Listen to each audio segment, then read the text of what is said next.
On the far southwest side of Tucson is a very special school. Lawrence Intermediate School sits right next to the new Pascua Yaqui Reservation. The students are 3rd, 4th, and 5th graders. More than half of the kids come from the reservation, and the other half are Hispanic, and over 90% are low income. In the late 90s, I worked at Lawrence to develop community partnerships. I collaborated closely with 2 tribal elders who had been at the school for many years, teaching the students BioME language and culture.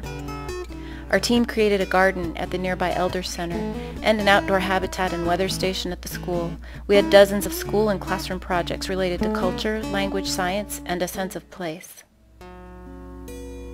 Then something troubling came along. Noise about standards and accountability had been building for several years. The explicit message was, schools and teachers are going to be held accountable. Sounds reasonable enough. We should all be accountable, right? But the message we heard at Lawrence was more like, clearly you all don't know what you're doing, or these kids would be doing a lot better. Then the threats began. The state would implement high-stakes testing, followed by a takeover of failing schools. Accountability was really going to mean measure and punish. The situation was completely infuriating. Teachers were working their guts out, but began to feel threatened and demoralized.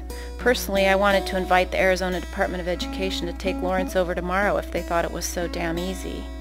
I was outraged that policymakers with no direct experience of the complexities and realities in schools decided to impose a punitive, one-size-fits-all approach to reform.